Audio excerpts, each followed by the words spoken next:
এখন আমি বানাচ্ছি সলমন মাছের কালিয়া। তার জন্যে মাছটাকে নুন হলুদ মাখিয়ে তেলে ভাজতে দিলাম।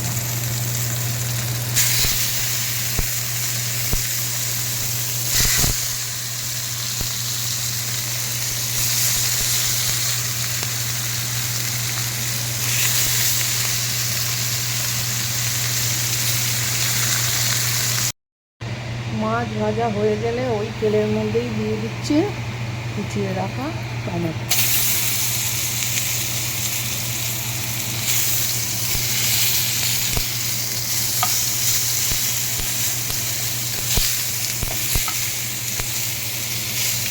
টমেটোটা একটু ভেজে এর সাথে দিয়ে দিচ্ছি পেঁয়াজ বাটা।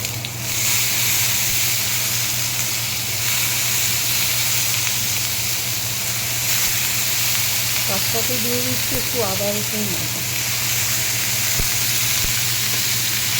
পেঁয়াজ বাটা আর আদা রসুন বাটাটা দিলে মাছের কালিয়ার টেস্টটা অসাধারণ।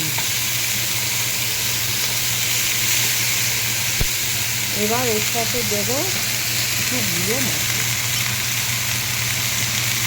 দিয়ে দিচ্ছি 1 চামচ হলুদ গুঁড়ো, 1 চামচ লাল লঙ্কার গুঁড়ো, সামান্য একটু লবণ আর একটু মিষ্টি। মাছের কালিয়া একটু মিষ্টি দিলে খেতে টেস্টি। এবার একটু নাড়াচাড়া করে নিয়ে যখন মশলা থেকে তেল ছাড়তে শুরু করেছে তখন এর মধ্যে দিয়ে দেবো জল।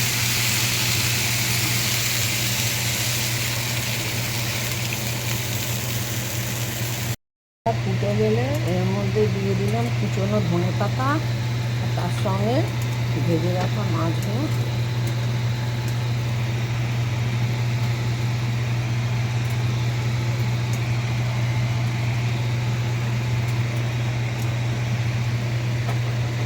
এবার মাছ দিয়ে একটু ফুটিয়ে নিলেই সলমন মাছের কালিয়া রেডি। এটা কাতলা মাছ দিয়েও করা যায়।